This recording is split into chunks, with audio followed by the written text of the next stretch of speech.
பசுமையான வயல்கள் சூழ்ந்த மண் வாசனை மாறாத ஒரு சிறிய தமிழ் கிராமத்தில் வேலன் என்ற சிறுவன் வாழ்ந்து வந்தான். அந்த கிராமத்தில் வேலன் பெயர் கேட்டாலே, அட அந்த சுட்டி பையனா என்று எல்லோரும் சிரிப்பார்கள். மாமரத்தில் ஏறுவது, குளத்துக்கரையில் குதிப்பது, ஆட்டுக்குட்டிகளை ஓடவிடுவது அவனுடைய சேட்டைகளுக்கு அளவே இல்லை.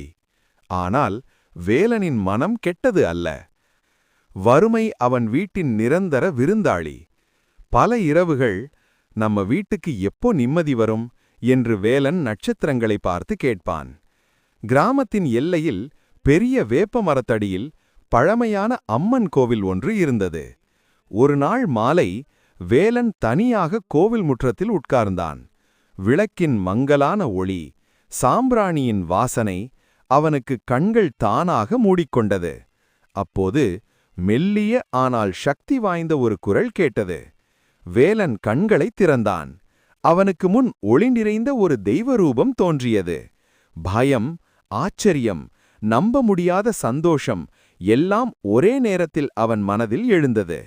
தெய்வம் சொன்னது, வேலா, நீ சுட்டியானாலும் உன் மனம் ஏதோ தேடுகிறது.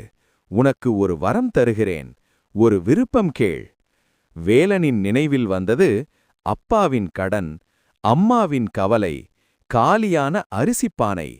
யோசிக்காமல் அவன் சொன்னான், தெய்வமே, நான் சாப்பிடும் ஒவ்வொரு முறையும் தங்க முட்டை கிடைக்க வேண்டும். ஒரு நாளில் 3 வேளை சாப்பிட்டால் 3 தங்க முட்டை வரணும். தெய்வம் சிறிது நேரம் அமைதியாக இருந்தது. பின்னர் தெய்வம் சொன்னது, வேலா, இந்த வரம் சாதாரண வரம் அல்ல. இயற்கைக்கு எதிரான செல்வம் இயற்கைக்கு எதிரான வேதனை தரும். ஆனால் வேலன் பிடிவாதம் பிடித்தான். தெய்வமே, என் குடும்பம் கஷ்டப்படக்கூடாது. அப்போது தெய்வம் மீண்டும் சொன்னது, இந்த வரம் உன் உடலுக்கும் உன் மனதுக்கும் பாரமாகும். அப்போது ஞானத்தை தேடு. அடுத்த நாள் காலை வேலன் பயத்தோடு சாப்பிட்டான். சிறிது நேரத்தில் ஒரு தங்க முட்டை தோன்றியது. மதியமும் இரவும் மொத்தம் 3 தங்க முட்டைகள். அவன் அந்த முட்டைகளை சந்தையில் விற்றான். கடன் அடைக்கப்பட்டது. வீட்டில் நல்ல உணவு வந்தது. அம்மா சிரித்தாள். ஆனால் செல்வத்துடன் கவனமும் வந்தது. சந்தையில் ஒரு பேராசைக்கார கடைக்காரன் வேலனை கவனித்தான். உண்மையை கண்டறிந்தான். ஒரு இரவு வேலன் கடத்தப்பட்டான். மீண்டும் மீண்டும் சாப்பிட கட்டாயப்படுத்தப்பட்டான். தங்க முட்டைகள் வந்தன. ஆனால் அவன் உடல் சோர்ந்தது. வலி, மூச்சு திணறல். அந்த நொடியில்தான் தெய்வத்தின் எச்சரிக்கை வேலனுக்கு முழுமையாக புரிந்தது.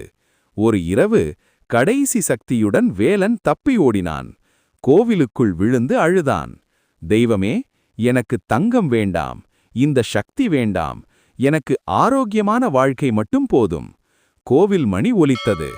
தெய்வம் சொன்னது, வேலா, வேதனை உனக்கு உண்மையை கற்றுக் கொடுத்தது. ஒளி மறைந்தது. வேலன் சாதாரண மனிதனாக மாறினான். வலி இல்லை, பயமில்லை, புதிய வாழ்க்கை தொடங்கியது. வேலன் சொன்ன உண்மை கிராமம் முழுவதும் மெல்லப் பரவியது. பேராசைக்கார அந்த கடைக்காரனின் கொடூரம் அனைவருக்கும் தெரிய வந்தது. கோபமடைந்த கிராம மக்கள் ஒன்றாக கூடி அவனை தண்டித்தார்கள். நீதி, இயற்கைக்கு எதிரான செல்வம் வேதனையையே தரும். உண்மையான செல்வம் ஆரோக்கியமும் சுதந்திரமும் ஞானமும் தான்.